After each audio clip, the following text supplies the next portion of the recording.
Hi everyone, this is Kaytee Lozier here at Advocacy Associates, and I'm here today to give you a step-by-step guide on how to schedule congressional meetings on Capitol Hill. The first step is to figure out who your members of Congress are, and you really want to be meeting with your specific members because as a constituent, they're going to care more about what your personal opinions are on legislation and also about your local story. So the best way to find out your members is to go to congress.org. You can put in your zip code and your full address if necessary, and it will automatically pull up who your 2 senators and your 1 representative is. The next step, step 2, is to reach out to the offices and find out who the scheduler is. You can get the office phone numbers from congress.org, or you can also call the House and Senate switchboards and ask to be patched through to your members. Once you've reached the front desk, find out first who the scheduler is, and second, find out how they prefer to get their meeting requests. Some schedulers prefer email, some prefer faxes, and some actually prefer that you go onto the member's website and fill out an online form. Step 3 is to actually draft the request letter that you're going to send to the scheduler. This should be a very professional letter, and there are a lot of details that need to be included. First of all, you need to identify who the constituent is and where they're from, whether that's you or somebody that you're scheduling for, and also include their title and organization if that's relevant. Next, you want to make sure you identify what policy issues will be discussed in the meeting, and the more specific and detailed you can be about this, the better, because not only does it help the congressional office to prepare for the meeting and know what's coming, but it also helps the scheduler to identify what type of staff person you should meet with in the event that the member of Congress can't meet with you in person.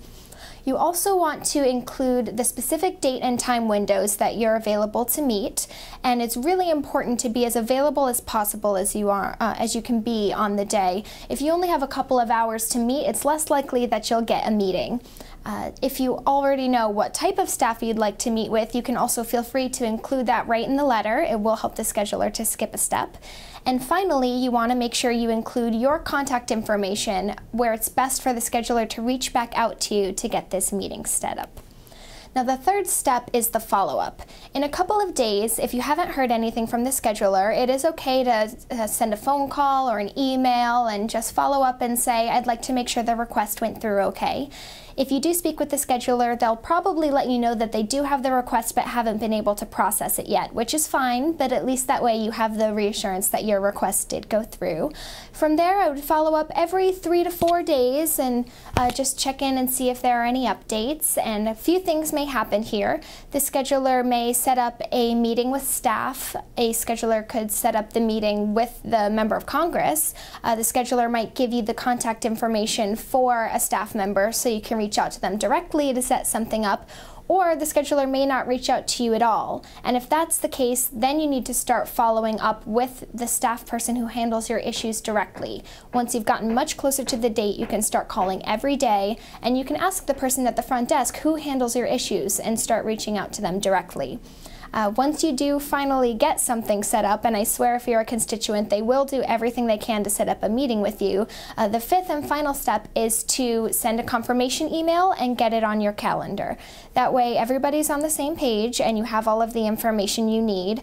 Along with who you're meeting with and what time you're meeting, make sure you do get the location of the meeting. There are 3 Senate buildings and 3 House buildings with lots of floors and lots of rooms, so you definitely want to make sure you know where you're going. And I would also keep the number for the office handy, just in case you get lost or need to make a last-minute scheduling change. And just a couple of final thoughts.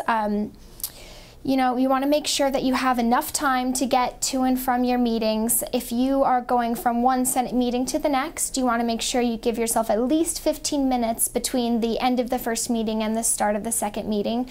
And if you are going back and forth from the House side to the Senate side or vice versa, you really want to make sure you give yourself at least a half an hour to get between meetings. It is quite a trek.